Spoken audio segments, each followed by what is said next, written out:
ప్రార్థన ఆమె జీవితంలో ఒక భాగమైపోయింది. పిల్లలు ఇంట్లో ఉన్నప్పుడు పిల్లలతో కలిసి ప్రార్థన చేసేది. పిల్లలు బడికి వెళ్ళిపోయిన తరువాత వాళ్ళ కోసం ప్రార్థన చేసేది. సాయంకాలం వేళ నూలువడికి బట్టలు నేసి ఇంటిల్లిపాదికి కావలసిన బట్టలు సిద్ధం చేసేది. పెద్ద కుటుంబం అయినందువలన పిల్లలందరికీ కష్టపడి పనిచేయడం నేర్పించారు తల్లిదండ్రులు. ఇంటికి సరిపడే వంట చెరుకు నరికి పెట్టడం, తొట్ల నిండా నీళ్లు తోడడం, తమకున్న 3 ఆవులు మేపడం, ఇవి డంకన్ ప్రతిరోజు చేయవలసిన పనులు. బడికి వెళ్ళాలంటే 3 మైళ్ళు నడిచి వెళ్ళాలి. కనుక బడికి వెళ్లే ముందే ఈ పనంతా ముగించుకోవాలి. జేన్ బయట ఎక్కువగా తిరిగేది కాదు. ఇల్లే ఆమె సామ్రాజ్యం. తల్లి యొక్క భక్తి జీవితం బిడ్డల మీద ఎక్కువ ప్రభావాన్ని చూపించింది అనడంలో ఎటువంటి సందేహం లేదు. జేన్ మారుమనసు పొందినప్పటి నుండి విశ్వాసంలో స్థిరంగా నిలబడి క్రీస్తుకు సన్నిహితంగా జీవిస్తూ క్రీస్తు స్వరూపంలోకి మారిపోయింది. ఎక్కువ మంది పిల్లలతో కుటుంబం పెద్దదిగా ఉన్నప్పటికీ ఆ ఇంట్లో మొదటి స్థానం దేవునిదే. తల్లి జేన్లో పిల్లలు ఒక మంచి స్నేహితురాలిని చూడగలిగారు. ఇంటి సమస్యలన్నీ ఆమె పరిష్కరించేది. బైబిల్ గ్రంథంలో ఆమెకున్న జ్ఞానం అపారం. దేవుని గ్రంథం నుండి ఎన్నో మర్మాలను విప్పి చెప్పేది.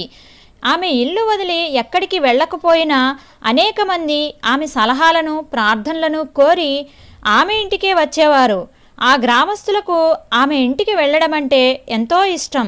వృద్ధాప్యంలో కూడా ఆమె దేవుని వాక్యాన్ని విడవకుండా చదువుతూ ఆ వాక్యాన్ని ఒడిలో ఉంచుకునే ఆమె ముఖంలో పరలోకపు కాంతి ప్రకాశిస్తూ ఉండగా చివరకు తను ఎంతో ప్రేమించిన తన రక్షకుని సన్నిధికి చేరుకుంది.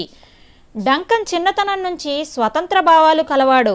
తను నమ్మిన సిద్ధాంతానికి కట్టుబడి ఉండేవాడు. ఇతరులు ఏమనుకున్నా లెక్క చేసేవాడు కాదు. మంచి ధైర్య సాహసాలు గలవాడు. ఎటువంటి సవాలునైనా అంగీకరించేవాడు. పాఠశాల విద్య ముగించగానే డంకన్ పశువులను మేపే పనిలో చేరాడు. కొద్ది కాలం గడిచాక పశువులు కాసే పని మానేసి కిరాణా కొట్టులో పనికి కుదిరాడు. దాదాపు 15 సంవత్సరాల వయసు వచ్చేసరికి డంకన్ దృష్టి లోకం వైపు మళ్ళింది. ఆ దినాలలో పాట కచేరీలకు, కత్తితో చేసే నాట్యానికి మంచి ప్రజాదరణ ఉండేది. గనుక డంకన్ పైపు అనే వాయిద్యం వాయించడం నేర్చుకుని దాని ద్వారా మంచి పేరు సంపాదించుకున్నాడు.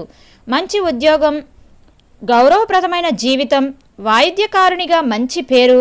ఒక యవనస్తునికి ఇంతకంటే కావలసింది ఏముంది అనుకున్నాడు డంకన్.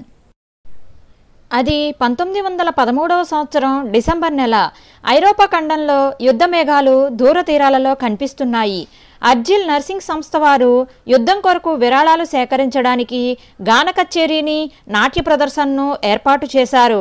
డంకన్ తన పైపు వాయిద్యంతో వాయిద్య బృందం వారి వసదారణలో మెరిసిపోతూ టీవీగా నిలబడ్డాడు. కార్యక్రమం మధ్యలో శ్రోతల కోరిక మేరకు స్కాట్లాండ్లో ప్రజాదరణ పొందిన తైరోల్ పచ్చని కొండలు అనే పాట సుమధురంగా వాయిస్తున్నాడు. శ్రోతలంతా మైమరిచిపోయి వింటున్నారు. అయితే పాట సగం వాయించేసరికి డంకన్ ఆలోచనలు అకస్మాత్తుగా మరోవైపుకు మళ్ళాయి. ఆ ఆలోచనలు గాన కచేరీని, స్కాట్లాండ్ను దాటుకుని యెరూషలేము వెలుపల ఉన్న మరొక పచ్చని కొండ వైపు వెళ్ళాయి. అక్కడ యేసుప్రభు శిలువ మీద వేలాడుతున్న దృశ్యం అతని కన్నుల ముందు మెరిసింది. శిలువ చుట్టూ గుమిగూడిన జనసందోహం, ప్రభువును శిలువకు మేకులతో కొడుతున్న సుత్తి దెబ్బల శబ్దం వినబడుతున్నది. కొందరు హేళన చేస్తుంటే మరికొందరు ఏడుస్తున్నారు. అకస్మాత్తుగా అతని కన్నుల ముందు ప్రత్యక్షమైన శిలువ దృశ్యం అతని మనోఫలకం మీద చెరగని ముద్ర వేసింది. ఎందుకలా శిలువ వేశారు? ఆయన ఏ తప్పు చెయ్యలేదుగా. ఉన్నట్టుండి అతని హృదయపు లోతులలో ఆ ఘోర మరణానికి కారణం తానే అనే తలంపు కలిగింది. లోతైన పశ్చాత్తాపము అతని మీదికి వచ్చి తను నశించిపోయాడు అనే గ్రహింపు కలిగింది. తిరిగి యథాస్థితికి వచ్చి చుట్టూ కలయి చూశాడు. సంతోషంతో కేరింతలు కొడుతున్న ప్రదర్శకులను చూశాడు. లోకం ఒక యవనస్తునికి ఇవ్వగలిగింది ఇంతేనా అనే ప్రశ్న అతనిలో తలెత్తింది. అతి కష్టం మీద తను వాయిస్తున్న పాట ముగించి తన తోటి వాళ్లతో మీరు వాయించండి, నేను ఇంటికి వెళ్ళిపోతున్నాను అని చెప్పేసి పక్కనే ఉన్న బృందం మేనేజర్ గారితో క్షమించండి, నేను వెళ్ళిపోతున్నాను అన్నాడు. వెళ్తున్నావా? ఎక్కడికి? మేనేజర్ ఆశ్చర్యంగా అడిగాడు. ఇంటికి వెళ్ళిపోతున్నాను, నేను ఇంక పొరపాటును కూడా రాదలుచుకోలేదు అన్నాడు. ఏం ఏం జరిగింది? మేనేజర్ ఆదుర్దాగా అడిగాడు. నాకు ఒంట్లో జబ్బేమీ లేదు, నా మనసు బాగాలేదు, నా పాపాలను గురించి నాలో కలవరంగా ఉంది అన్నాడు.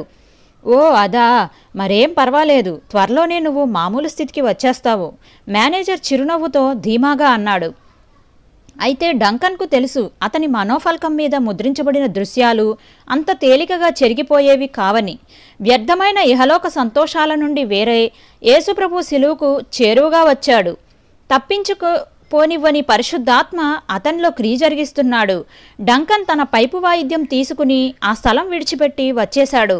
ఒక వ్యక్తి ఎప్పుడైతే దేవుని స్వరం విన్నాడో అప్పుడే తన జీవితాన్ని గూర్చి లోతుగా ఆలోచిస్తాడు.